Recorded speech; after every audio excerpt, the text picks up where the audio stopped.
What's up, guys? This is Kyle from Wax Museum. Today's video is inspired by the most recent episode of the Pack to the Future podcast. So make sure you give Chad, Ricky, and Tim, make sure you give them a follow. I'll link them in the comments. I'll try and link them at the end of the video as well. But they encourage listeners to post their top 5 cards on social media. So I've decided to do mine in video form so you guys can see it as well.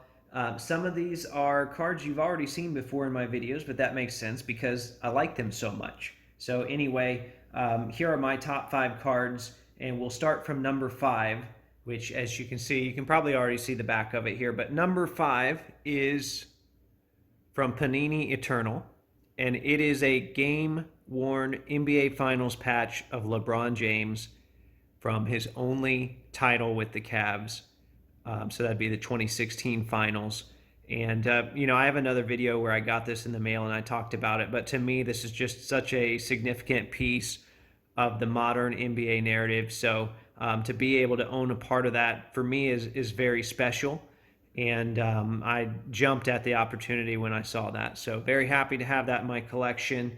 From here, it's very Pacers oriented. So I mentioned in my newest episode, because this question came up in there as well, that cards 3 and 4 could be swapped. They're probably interchangeable. They're both Reggie Miller cards. So we'll put this one at number 4.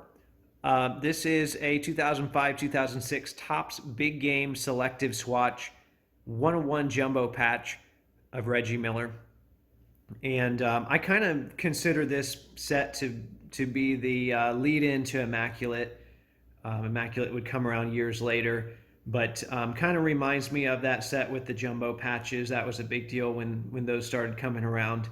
And not the prettiest card as far as design goes, but the patch is supposed to be the focus here. Another thing I really like about this set, when you flip these over, it shows you the source material. So this shows you the actual jersey that they cut up. I wish there was a front piece, but it shows you the actual jersey that they cut up for this card, which is very, very cool. I'd love to find more of the patches from this set, but they rarely ever show up. I'm just very fortunate to have this one. Very thankful. Number 3, and this would probably rank higher if the patch itself was nicer, but this is from 2000-2001 Topps Chrome. It's a set called Final Piece.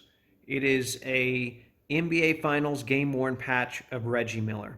So there weren't a lot of patches for finals cards in general, not a lot of prime pieces back in this time frame. We just got lucky as Pacers fans that the Pacers happened to be in the year that they decided to include prime, even though the Pacers lost those finals to the Lakers.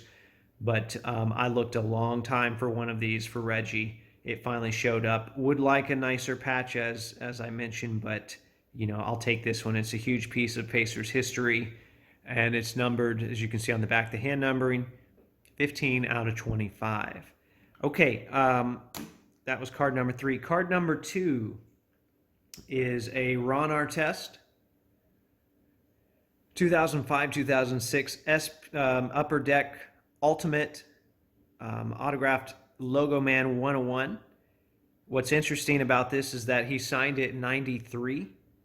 Which indicates to me that he signed these actually after he was traded to the Kings, after he asked to be traded in that whole fiasco. Of course, this was post-brawl. They had already, to me, that tells me they had already manufactured the card, listed him as a Pacer, and he ended up signing it when he was a King. So kind of cool, that the fact that doesn't match up, it kind of narrates where he was at in his personal journey and where the Pacers were at in their history as well. So I like that. Just a real classy looking card. These are not easy to come by either. All right. You'll notice a trend. Most of these cards, all of them on this list, are not easy to come by. That's part of why they're significant to me. This last one, I'm going to show you the back of the card first because that's the side that matters to me. But this is a 2004-2005 Fleer Skybox Fresh Ink 5-on-5 patch of the Pacers and Pistons, and this was manufactured during the Brawl year. Although they excluded the 3 main Pacers that were in the Brawl, that's probably on purpose. They probably had to pivot and change that toward the end of the year. This card's numbered 10 out of 10. If only Jeff Foster was on it, that'd be jersey numbered. But you have 5 Pacers here, so you have Reggie, Jamal Tinsley, Austin Crozier, Jonathan Bender, David Harrison. And I've had David Harrison on my show before, so that's another reason why it's significant to me. On the other side, which is the front, I wish they put the Pacers on the front. But this is a legitimate set of Pistons here. Chauncey Billups, Tayshaun Prince, Rasheed Wallace, Rip Hamilton, and Ben Wallace. So that this card is loaded. It represents that time frame to me. It represents the brawl, and I just think overall it's a very cool card. So to recap, we had the 5-on-5 patch. We have the Artest Logo Man Auto. We have the Reggie Miller Finals patch. Got the Reggie Miller 101 Jumbo patch. And then the only non-Pacers card on here, the LeBron James NBA Finals patch. So there you have it. As I said earlier, make sure you tune into the Pack to the Future podcast. That was my submission. I'm glad they asked me to do that. It was a tough decision. I had to leave some stuff out, like a Maravich on-card auto, but that's one of the great things about this hobby, is we get to choose what things we like, and we get to like them for the reasons that we do. So thanks for watching. As always, feel free, post up your top 5 cards. Let's keep this thing going.